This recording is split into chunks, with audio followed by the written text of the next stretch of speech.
Hello, everybody. My name is Phil Kramer. And I'm Erin May. Welcome to the Folk Music Educator Podcast. This week we got a wonderful chance to chat early on a Tuesday morning. I was not late. No, that did not happen at all. Um, but we were getting to talk about those special little spots in our brain. And what was the word you were using? The social emotional. Social emotional learning in the Yeah, okay. I love that. construct of music education. I love this thought process and how you did it. I wanted to make sure I didn't mess it up. And we're really excited to get to talk to you about it and learn about how to get into that nice, happy space while we're playing and instill that in our students and the Or different sad techniques of space.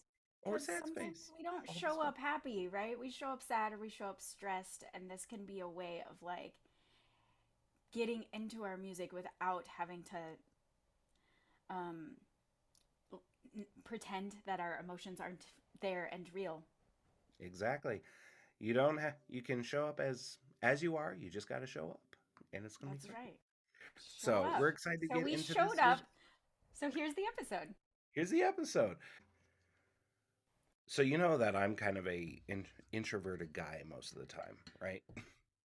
Hmm. Pretty like people always come up to try to talk people come up and talk to me often because some people have resting bitch face. I have resting Santa face. And this just encourages everyone to want to chat with me in public. And so I've gotten used to it. But I hardly ever go out. I and in like the last 5 or 6 days, I have had like 2 hour long Zoom calls or like go out for dinner and a movie or go out to drinks like Uh-huh. every day. And so I'm like, Uh-huh. I'm a little frazzled, A little peopled out. little Uh-huh. peopled out. So, but you Uh-huh. don't count as people. You're a podcast host. Yeah, you don't count. We just work together. You're buddy. You I buddy. mean, I have learned that I count as people, actually, because I thought that I was kind of introverted because, like, in my family, I'm more introverted than Yeah. my father or my sister. I'm not more introverted than my mother, but I'm definitely more introverted than I my father and my see. sister, who are really extroverts. But I love people. So I'm like a peoply introvert. I love people. And I married a very, very introvert person. And one day, shortly after we got married, he was like, I'm just peopled out. I just need a break. And I sat down next to him and he was like, What part of this don't you understand? And I was like, I count as people? I thought I was in a different category. I'm That's like, so funny. no, you very much count as people. I need a break. And I was like, okay. No. So Well, it's okay. for healthy relationships have healthy boundaries, man. That's what we're Yeah, now talking. I understand that when someone says I'm peopled out, that might mean all people, and that's okay. Exactly. Love it. Uh, Anyway, hi. You wanted to Hi. teach me something today. Well, we kind of brought up or I brought up the idea of social emotional learning alongside of like music education, which is something that Yeah. I have actually been really fortunate to have some teachers who did an amazing job of incorporating and have thought a lot about over the last year or two. Um, I mean, probably longer because I feel like during the pandemic, being a music teacher was definitely also therapy for me and for my students, right? Yeah. And that's not really gone away. And I've had a few trainings for social emotional learning and elementary education kind of settings. So I thought we could just talk a little bit about like what it looks like. And I was thinking this morning about what a definition for social emotional learning within the construct of music education might be. And the best that I came up with was creativity with boundaries or guardrails. Okay. So open creativity with boundaries and guardrails. Like a sandbox. Yeah, exactly. So there's Okay. like a space that is for sure safe within which you're going to explore completely open endedly. I like that a lot. And so, a lot of times, what that looks like for a student who begins to kind of vent to me about whatever is going on in their life in the moment, instead of sort of asking follow up questions about the thing they're venting about or sort of encouraging them to continue using words to talk about this thing, I often create this like musical buffer space where I'm going to move them into playing their instrument and having a lesson where we actually work on some sort of a technique or a tune by saying, wow, that sounds stressful or difficult, or, you've gone through, like, clearly this is a thing that's been traumatic or hard, or like fill in the blank, reflecting back kind of the emotion that they're describing. And then I say, like, let's just begin to put your hands on your instrument and play some sounds. And then I give them some sort of criteria guideline. Like, let's strum your dulcimer and play only notes on the melody string. But any note on the melody string is going to work. So, and the beauty of an instrument like a mountain dulcimer is that it's tuned to an open tuning, and it has drones that always sound good, and it's Yeah. diatonic scale. So, like, you can't make a sound that's bad, but you could use something like, let's start by just playing like a G scale, and let's play it slower, and then let's play it faster, and now mix up the notes in any order you want them. So you've got this like clearly defined boundary space where you know the sounds inside of it are gonna fit together, but then you're not asking them to do it in a way that is focused on the technique. You're asking them to do it in a way that's focused on just noticing the sounds that they're generating Yeah. and putting those sounds together in whatever order comes out based on this thing that you're holding inside of you in this moment. And I'm always amazed that every time I do any of those kinds of exercises for myself or for my students, the outcome is different. Okay.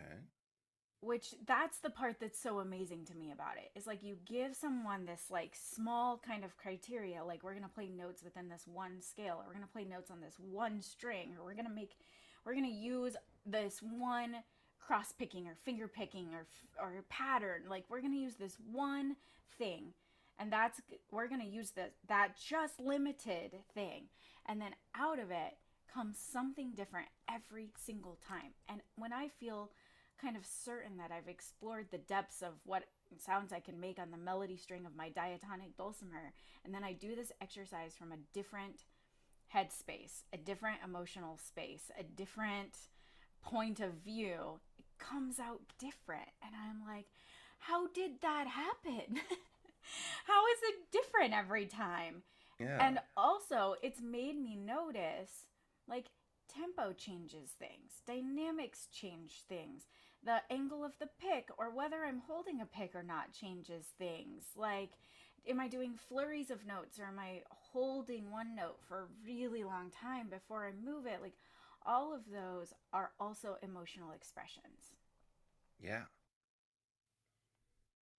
And so when we talk about like somebody who plays with a lot of feeling or plays with a lot of emotion, I think that there's just a connection between, like, they have spent time playing their instrument from their like emotional space, and so that then when they play their instrument, their emotions are also sort of like, you feel something as a result of it. Interesting. I like that. Right. Josh Turnkit, Dr. Josh Turnkit, if I remember correctly, is right wrote this book called The Laws of Brain Joe, which Very kitschy title, very cute title. But Uh-huh. it's he is a neuroscientist, if I remember correctly, and he wrote a whole book about his um, balance of learning, like going to med school and becoming this neuroscientist while also teaching himself how to play the clawhammer banjo. And he talks, Interesting. yeah, talks a lot about the processes the brain goes through when it's learning a new skill. And one thing that he talked about, one of the last chapters that I was reading was this idea between a free form sort of expression of um, learn a free form expression of learning, which I kind of think is a very similar kind of concept. You know, you're practicing within this very within a guarded sandbox, but creativity in there. You're trying to kind of just free form expression. Oh man, not right. Free. It's terrible when I know we're not going to edit this.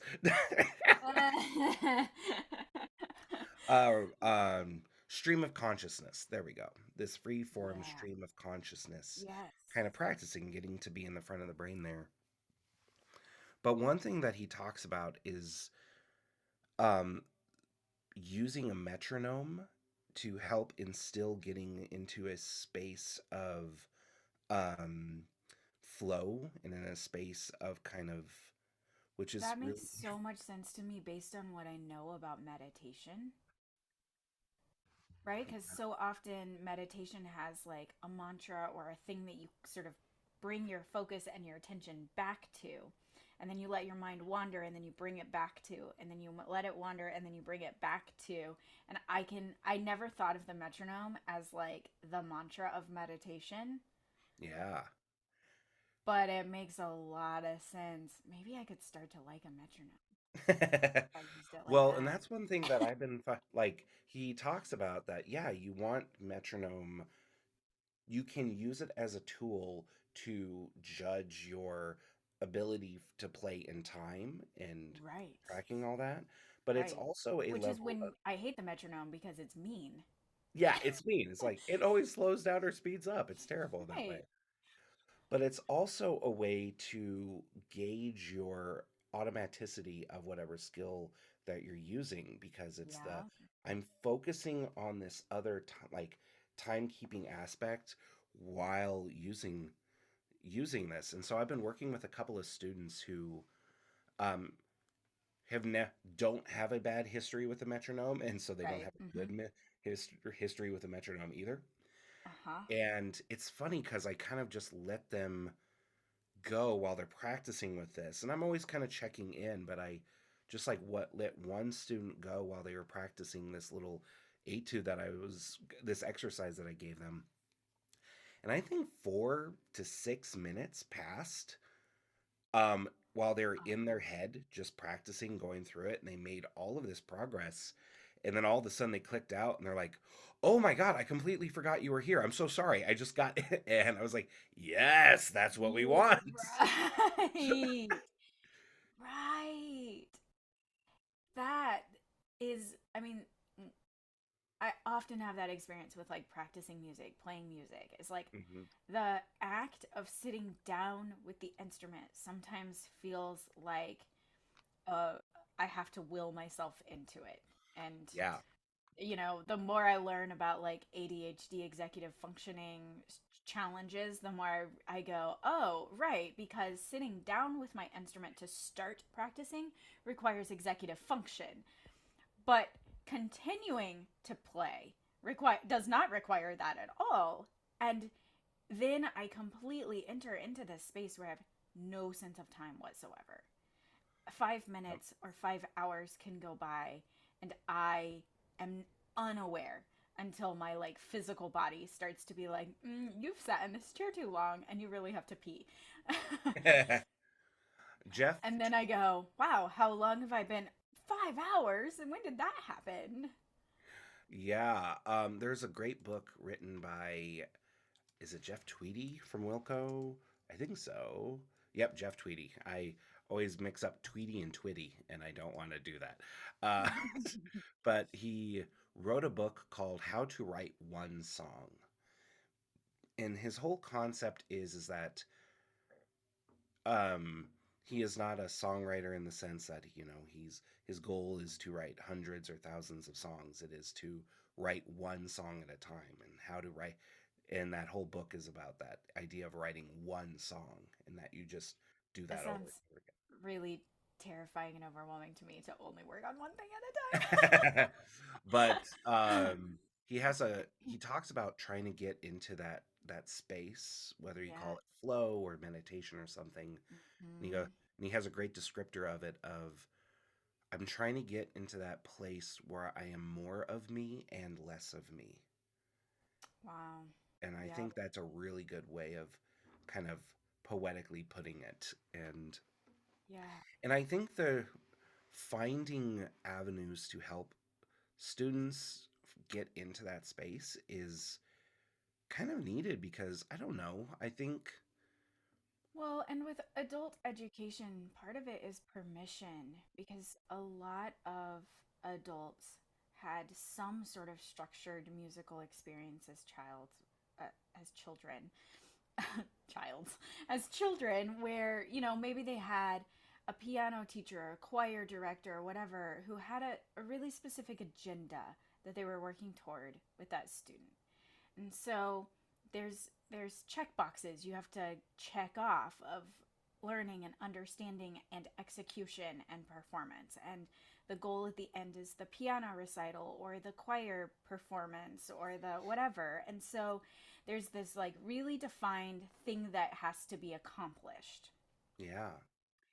But music making, especially I think folk music making, where we are often playing more by ourselves or for ourselves than in some sort of formal band or performance kind of setting, means that we don't have to check all the boxes. So instead of being so focused on the outcome, we really can give our students permission to focus on the process, and the process can actually be the really beautiful thing.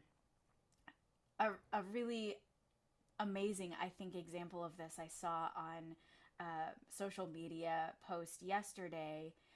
A man in his 80s started playing the mountain dulcimer about 5 months ago, and he had some other musical background, but he picked up the mountain dulcimer and he posted his like first video along with the No. goals he had set for himself.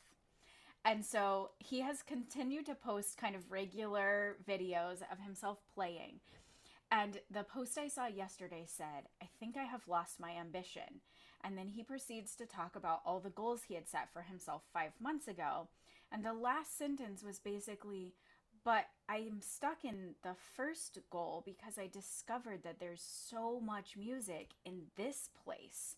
And I feel like I can endlessly be in my number one goal Yeah. and not even get to number five. And my immediate reaction to that was like, it sounds like you lost your ambition and you found your joy. Like, I think you're doing it right. I don't think we have to be so set on, I set these goals and I have to tick the box and then move on and then tick the box and move on because I have to Yeah. get to this outcome. It's like when you find the music that lights you up while you're chasing the first one or the second one, like you don't have to stop doing that thing that lights you up and makes you excited so that you can get to the next goal on your list. Stay in that place. Maybe forever, maybe for 2 years. Like, I don't know how long that is because time doesn't have to be the measure of like accomplishment and success. So, I don't know. I think there's a lot of space for giving people permission, and sometimes we have to name the permission out loud because like I looked at his post and thought, this is amazing. And also, he framed it in a way that felt like defeat. And I was like, wait a minute, I don't think you've been defeated. I have that conversation with a lot of students often, in the sense that, like, I have a hard time comparing what we do as a um as folk music educators and folk musicians, as um, I have a hard time comparing it to what classical folk do, or even in some points like jazz or other forms of music, in the sense that, Hmm. yeah, we're both practicing music, but the psychology of the situation is so different, and the opportunities and how we interact with it is so different. Because I, to me, it's closer to like food, and because it's like you're learning this recipe. Like I will fight you, my mom makes the best biscuits and gravy. Sorry folks, that's just how it goes. And I need to come visit and have biscuits you and do need to gravy. come I'm visit, here for that but then. she's not making any money in that. She's not doing a competition of that. You know there's no forum or institution she is creating that work for, except for the joy of herself and the joy of her family and the people that get to experience that. And so I try to encourage a lot of students to per, don't think of the music that you're making as this product that you have to be better efficient at and get and do all these things with this end institution or goal or whatever down the line. That you can just have a fiddle tune that is your favorite snack of your brain, the earworm that gets in there that you're going. And Right? there are going to be bigger projects, and there's going to be bigger recipes, there's going to be bigger all those kind of things, and making something purely for the joy of making it is enough. Getting better at the technique or the theory or making it cleaner at faster, doing it purely for the joy of yourself is enough. And It is. to let all of that other leave that other stuff at the door. And Mm-hmm. I think getting developing those practice techniques, whether it's your kind of that social emotional kind of free form sandbox of creativity, Yeah. whether it's like practicing getting into that meditative flow state with the metronome, or I'm totally gonna have um, to try that one. that one's really cool. If I remember, I sorry, I was going about go down another rabbit hole, but keep it nice and tied in. We'll Whether come it's back to a whole. We'll do a whole episode about metronomes. Yeah, exactly. I think having a exploring ourselves as musicians, how do we get into those our favorite ways of thinking while we're playing, and try to instill that into our students is a kind of a big goal. Yeah. Yeah. A bunch of years ago, I unwrapped a Dove chocolate, and the quote on the inside says, "Music touches feelings that words cannot." And I just hung it on my wall, and I'm still holding to that. I love that. That's a great. Well, thank you so much for teaching this to me today, Erin. Thanks for hanging out and talking about it. I'm always interested in knowing what kind of like free creativity things have worked for you. So if you're a person who's used maybe something different than what I named or what Phil named, please let us know because I would really like to continue We that would love that. conversation.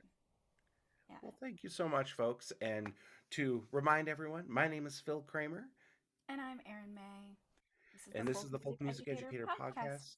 Yeah, you can find us on YouTube and Instagram and stuff now. And yeah, thank you so much, and we'll Yeah. see you soon. I'll see you soon. Bye. Bye.